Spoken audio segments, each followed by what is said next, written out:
ಕೇಂದ್ರ ಸರ್ಕಾರವು ಕಸ್ತೂರಿ ರಂಗನ್ ವರದಿಯನ್ನು 6ನೇ ಬಾರಿಗೆ ಅಧಿಸೂಚನೆ ಹೊರಡಿಸಿದ್ದು, ಇನ್ನು ಕೆಲವೇ ದಿನಗಳಲ್ಲಿ ಅಧಿಸೂಚನೆಗೆ ಆಕ್ಷೇಪಣೆ ಸಲ್ಲಿಸಲು ಅವಧಿ ಮುಕ್ತಾಯವಾಗಲಿದೆ.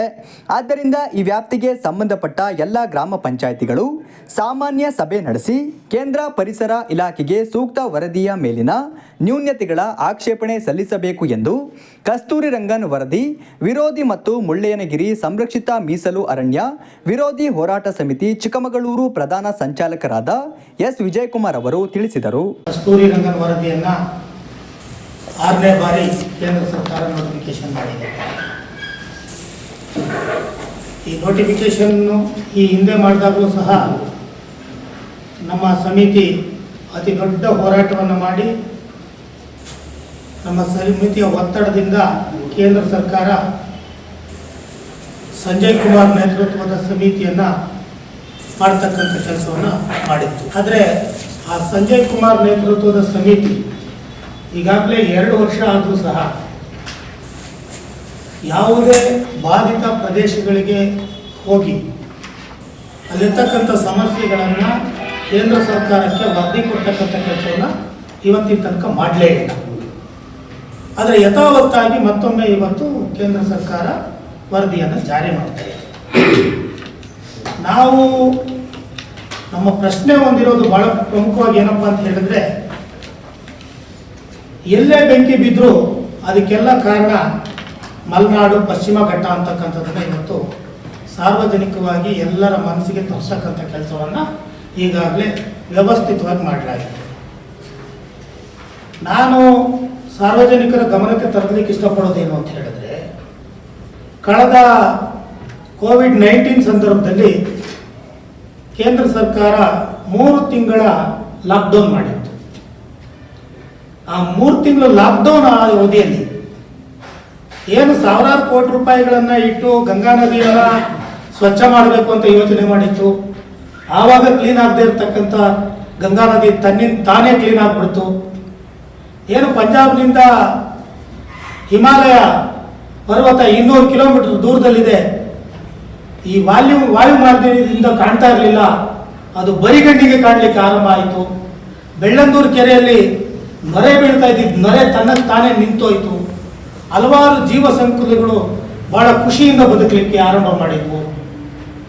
ಅಂದರೆ ಕೇವಲ 3 ತಿಂಗಳಲ್ಲಿ ಈ ದೇಶದ ಔದ್ಯೋಗೀಕರಣದಲ್ಲಿ ಬರ್ತಾ ಇರ್ತಕ್ಕಂಥ ಪರಿಸರ ಮಾಲಿನ್ಯವನ್ನು ತಡೆದಿದ್ದಕ್ಕೆ ಇಡೀ ದೇಶ ಸುಭಿಕ್ಷ ಆಯಿತು ಅಂತ ಹೇಳಿದ್ರೆ, ಈಗ ವಿಚಾರ ಮಾಡಬೇಕಾಗಿದೆ, ಪರಿಸರ ಹಾಳಾಗ್ತಾ ಇರೋದು ಮಲೆನಾಡಿನ ಪಶ್ಚಿಮ ಘಟ್ಟದವರಿಂದಲೋ ಅಥವಾ ಅಭಿವೃದ್ಧಿ ಹೆಸರಲ್ಲಿ ಮಾಡ್ತಾ ಇರ್ತಕ್ಕಂಥ SEZ ಅಂತ ರೆಡ್ ಕೆಂಪು ವಲಯದ ಕೈಗಾರಿಕೆಗಳಿಂದಲೋ ಅಥವಾ ಮಲಿನವನ್ನ ಏನು ನಮ್ಮ ಹಳ್ಳ ಕೆರೆ ನೀರು ಎಲ್ಲ ತೊರೆಗಳನ್ನು ಮಲಿನ ಮಾಡ್ತಕ್ಕಂಥ ಕೈಗಾರಿಕೆಗಳಿಂದಲೋ ಅನ್ನೋದನ್ನ ಇವತ್ತು ಜನರಿಗೆ ನಾವು ಅರಿವು ಮೂಡಿಸಬೇಕಾಗಿದೆ.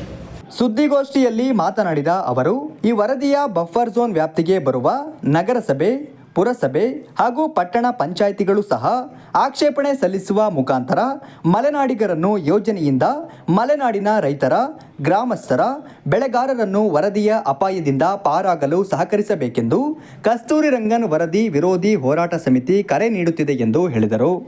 ಈ ಭಾಗದಲ್ಲಿ ಬರ್ತಕ್ಕಂಥ ಗ್ರಾಮ ಪಂಚಾಯಿತಿಗಳಲ್ಲಿ, ನಗರಸಭೆಗಳಲ್ಲಿ, ಪಟ್ಟಣ ಪಂಚಾಯಿತಿಗಳಲ್ಲಿ ಲಕ್ಷಾಂತರ ಜನ ಅರ್ಜಿ ಹಾಕೊಂಡು 20-40 ಸೈಟಿಗಾಗಿ ಕಾಯ್ತಾ ಇದ್ದಾರೆ. ಇವತ್ತು ಈಗಾಗಲೇ ಅರಣ್ಯ ಇಲಾಖೆಯವರು ರಿಪೋರ್ಟ್ ಕೊಡಬೇಕಾದ್ರೆ ಅವ್ರ ವರದಿಯಲ್ಲಿ ರೆಡಿ ಮಾಡಿದ್ದಾರೆ. ಇದು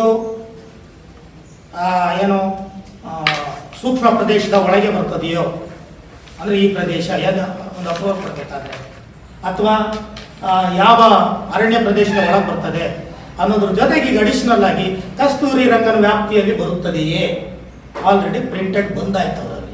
ಈಗಲೇ ಕಸ್ತೂರಿ ರಂಗನ್ ವ್ಯಾಪ್ತಿಯಲ್ಲಿ ಬರುತ್ತದೆ ಅಂತ ಯೋಜನೆ ಬರೋಕ್ಕಿಂತ ಮುಂಚೆನೇ ನೀವು ಅರಣ್ಯ ಇಲಾಖೆಯಿಂದ ಪ್ರಿಂಟೆಡ್ ಕಳಿಸಿದ್ರೆ, ಇಲ್ಲಿರ್ತಕ್ಕಂಥ ತಹಶೀಲ್ದಾರು, ಇಲ್ಲಿರ್ತಕ್ಕಂಥ DC-ಗಳು, ಇಲ್ಲಿರ್ತಕ್ಕಂಥ DFO ಸೇರಿನೇ ಇವತ್ತು ಅರಣ್ಯ ಮತ್ತು ಕಂದಾಯ ಗೊಂದಲದಿಂದ 20-40 ಸೈಟ್ ಕೊಡಕ್ಕೆ ಆಗದೆ ಇರತಕ್ಕಂಥ ಇವತ್ತಿನ ಪರಿಸ್ಥಿತಿಯಲ್ಲಿ ನಾಳೆ ಏನಾದರೂ ಗ್ರಾಮ ಪಂಚಾಯಿತಿ ವ್ಯಾಪ್ತಿಯಲ್ಲಿ ಈ ಸೈಟ್ ಕೊಡೋದಕ್ಕಿಂತ ಮುಂಚೆನೇ ಕಂದಾಯ ಏನು ಕಸ್ತೂರಿ ರಂಗನ್ ವರದಿ ಏನಾದರೂ ಜಾರಿ ಆದರೆ ಆಗ ಕೇಂದ್ರ ಪರಿಸರ ಇಲಾಖೆಯ ಅನುಮತಿಯನ್ನು ಪಡಿಬೇಕಾಗ್ತದೆ.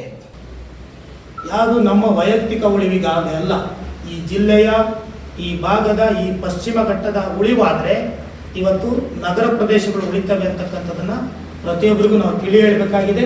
ಆ ನಿಟ್ಟಿನಲ್ಲಿ ಇವತ್ತು ನಮ್ಮ ಹೋರಾಟಗಳು ಮುಂದುವರಿತವೆ. ಮುಂದೆ ನಾವು ಈಗಾಗಲೇ ಸದ್ಯದಲ್ಲಿ ಮತ್ತೊಂದು ಸಭೆ ಕರೆಯೋರಿದ್ದೀವಿ. ಕರೆದ ನಂತರ ಈಗಾಗಲೇ ನಾವು ಈಗ ತರೀಕೆರೆಯಲ್ಲಿ ಮೊನ್ನೆ ಒಂದು ಹೋರಾಟ ನಡೆದಿದೆ, ಈಗಾಗಲೇ ಕಡೂರಿನಲ್ಲಿ ಹೋರಾಟ ನಡೆದಿದೆ, ಶೃಂಗೇರಿಯಲ್ಲಿ ಹೋರಾಟ ನಡೆದಿದೆ, ಈಗ ಕಳಸದಲ್ಲಿ ಹೋರಾಟ ನಾಳೆ ನಡೀತಾ ಇದೆ, ಹಾಗೆ ಕಾಂಡ್ಯದಲ್ಲಿ ಹೋರಾಟ ನಡೆದಿದೆ, ಕೊಪ್ಪದಲ್ಲಿ ಹೋರಾಟ ನಡೆದಿದೆ. ಈ ಜಿಲ್ಲಾದ್ಯಂತ ಹೋರಾಟಗಳು ನಡೀತಾ ಇದೆ. ಮೊನ್ನೆ ಕಾಂಡ್ಯದಲ್ಲಿ ನಾವು ಸೇರಿದಾಗ ಶಿವಮೊಗ್ಗ ಜಿಲ್ಲೆಯವರು, ಹೊಸಕೊಪ್ಪದವರು, ಹಾಗೆ ಇರ್ತಕ್ಕಂಥ ಬೇರೆ ಬೇರೆ ಕಡೆಯವರೆಲ್ಲ ಬಂದಿದ್ರು. ದೊಡ್ಡ ಮಟ್ಟದ ಒಂದು ಹೋರಾಟಗಳು, ಕೇವಲ ಹೋರಾಟಗಳು ಇರೋದಿಲ್ಲ, ಇದು ಜನರಿಗೆ ಅರಿವು ಮೂಡಿಸ್ತಕ್ಕಂಥ ಒಂದು ಪ್ರಯತ್ನ ಆಗ್ತಾ ಇದೆ ಅಂತಕ್ಕಂಥದ್ದನ್ನು ತಮ್ಮ ಮುಖಾಂತರ ತಿಳಿಸಲಿಕ್ಕೆ ನಾನು ಬಯಸ್ತೀನಿ.